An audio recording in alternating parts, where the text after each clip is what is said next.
Hello and welcome to my channel, and I will be doing a demonstration on how to navigate Clio. Um, Clio is a cloud-based legal practice management software, and this is designed to help law firms manage their cases, clients, documents, and billing, and others or more.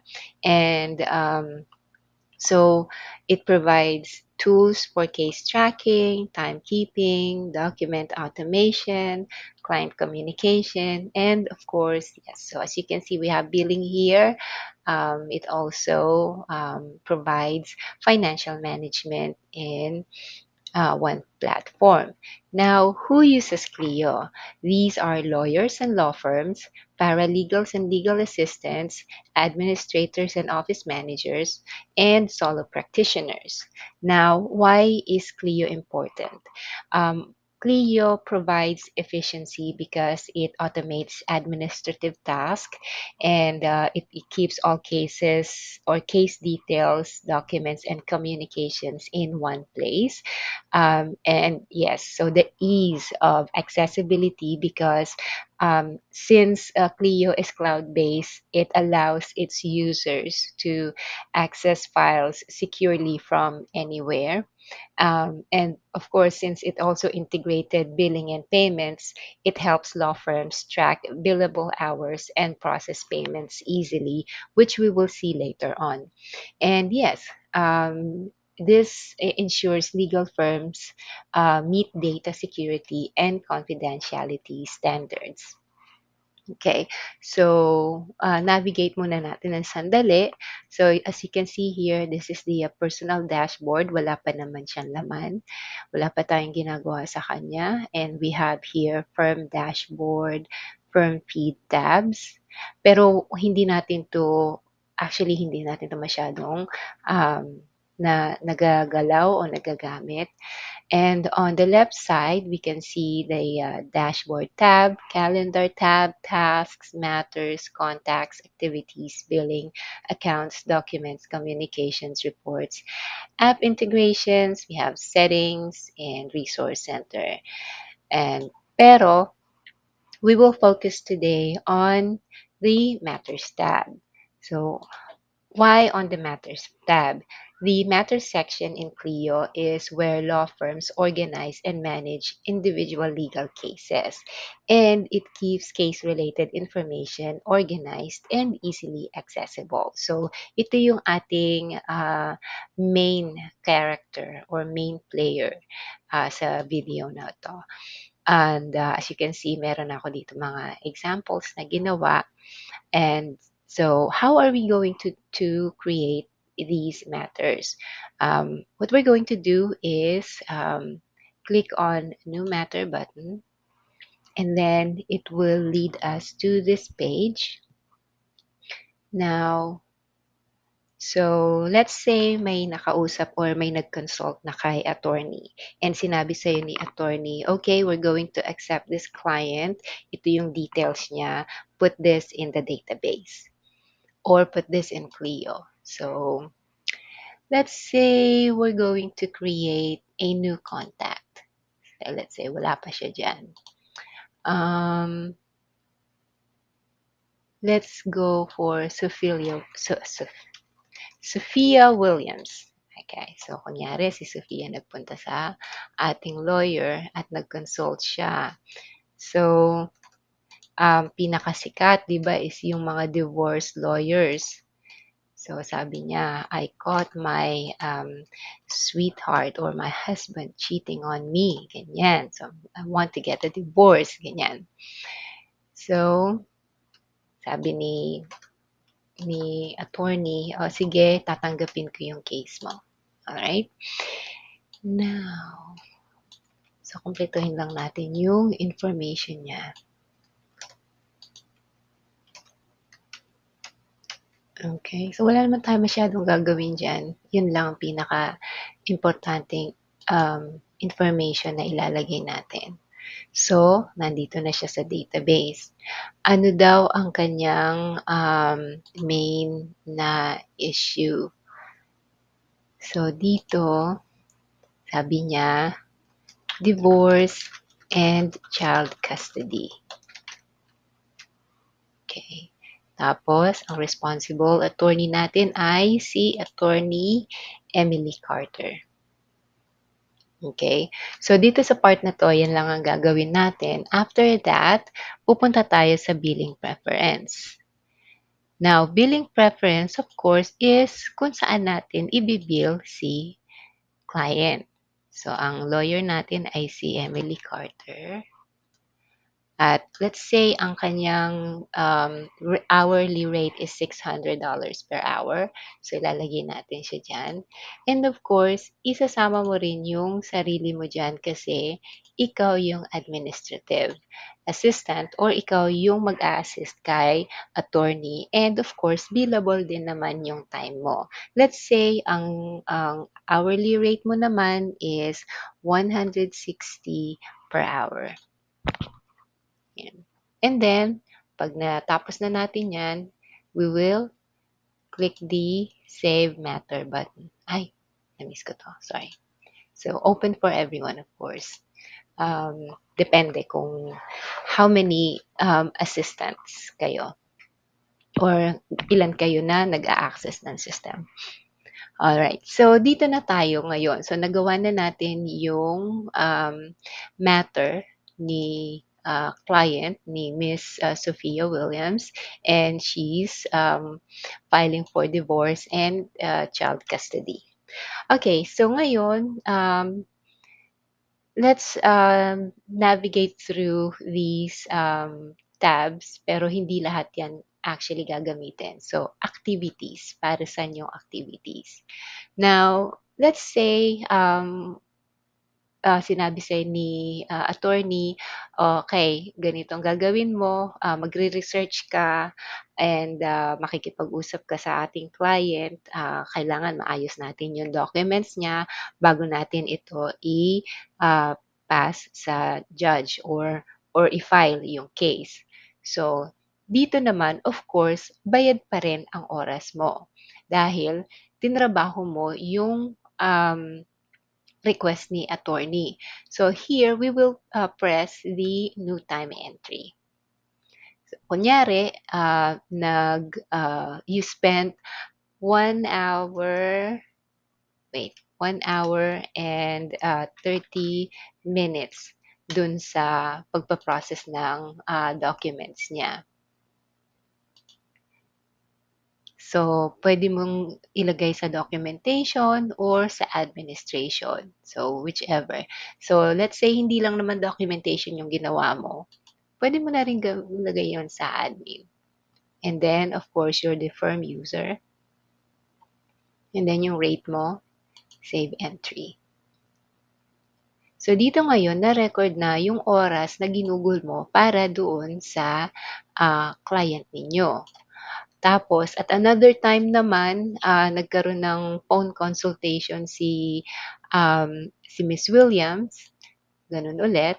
Sasabihin naman sa'yo, kunyari ni attorney, i-bill mo si Miss Williams dun sa oras na ginugol namin sa call. Sabihin natin na 1 hour and 45 minutes silang nag-usap. Dito naman, papalitan mo naman yung firm user. Of course, si attorney na yung ilalagay mo dyan. Tapos, dito, phone consultation. Yan. Pwede mo siyang lagyan ng description or not. Depende sa'yo. Or depende sa instruction sa'yo. And doon, lalabas na yung rate ni attorney. So, ngayon, makikita mo na, andito yan. So, ayan na yung billable kay client. Okay, now, so nakapag-usap na, nakapag-research ka na, kailangan na natin siyang i-schedule for hearing. Kunyari, may schedule na ng hearing, so sinabi sa'yo ni attorney, so hearing basta yan na lang lalagay ko. Okay, so then this is Sophia Williams. You can add a reminder or not. You can also add a description. You can put your notes or reminders, and then you save the event. Ngayon, eto naman, hindi 'to laging nagagamit. So, discretion mo na lang kung gusto mong ilagay ito dito for your own, reminder. Pero most of the time, ang ginagamit ng mga lawyers is yun pa ring Outlook. Okay. Alright. So, communications, hindi rin 'to masyadong nagagamit unless na, nagkaroon ng exchange between the client and the lawyer. Or maybe the administrator there, or the administrator, or the executive assistant as well. So, yeah. So you can put it on internal message, of course, that's between you and the law practitioner or the lawyers, and then phone log, email log. Usually, ang gumagawa nito yung mga lawyers, sila na naglalagay niyan. And then, notes, of course, dito, kahit saan, as a rule, if it's not documented, it didn't happen. So, dito naman, as a best practice, i-record mo din by clicking the new note button, i-record mo din yung kahit na anong transaction na napag-usapan ninyo ni client. So, sabihin na natin, child custody. And then, may mga ginawa ka dito. So, nandito yung notes, reminders, pwede kang mag-copy-paste ng link, anything, or yung, what do you call that, address, anything na makakapagpaalala sa'yo or relevant dun sa case ni attorney. And of course, notifications. Importante din 'to na notified natin si Attorney Emily Carter. So, any change na gawin mo dito sa notes na 'to, mano-notify si Emily. Or if Emily asked you to do, or Attorney Carter asked you to do something, and she would like to be notified if nagawa mo na ba. So, yun yung use niya. Okay, next is documentation. So, let me just find that document.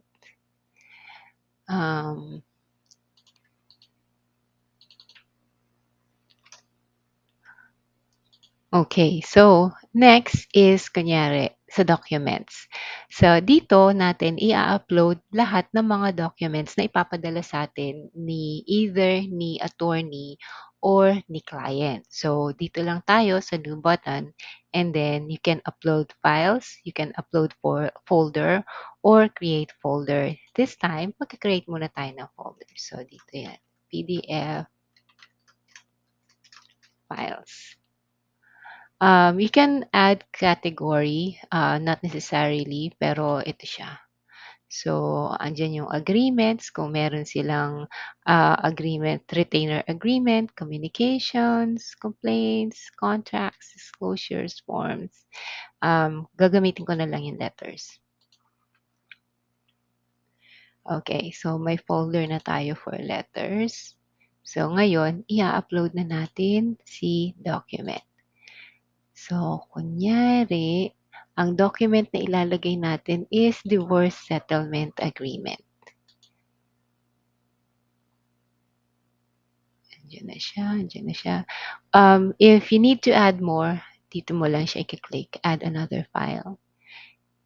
And then, upload na natin siya. So, there you go. So, naka-upload na yung file ni Miss Williams. Next is tasks. Task is like a tick box. So, depende sa'yo kung gusto mong i-remind yung sarili mo, or if you're really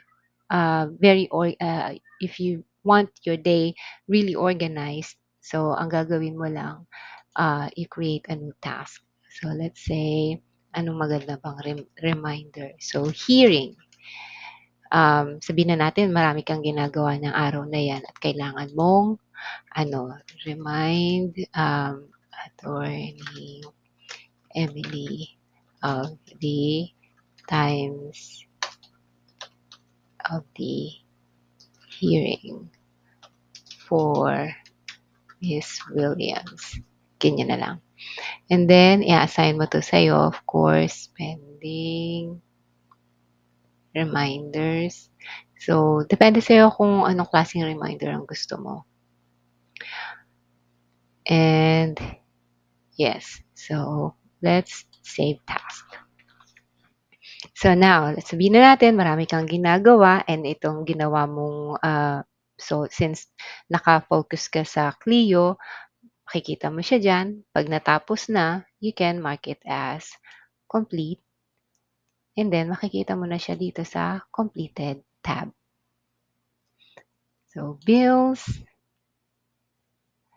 Depende sa client mo kung ibibigay niya sa'yo, kung ititrain ka niya or gusto niya may knowledge ka na. But usually, this is handled by bookkeeper na executive assistants na bookkeepers. Transactions, hindi napapansin to. Clio for counsel, hindi rin niya napapansin madalas. So, yeah. So, basically, that's what I can share with you today. And i-explore ko pa siya ng husto kasi na-interest ako sa kanya, nagka-interest ako sa kanya because this is the first time that I've encountered Clio and nagustuhan ko yung experience ko with this client, especially nung na-open yung mind ko dun sa, ganito pala ginagawa ng mga lawyers. So, anyway, that's it for me today. And thank you for taking the time to see or watch this video.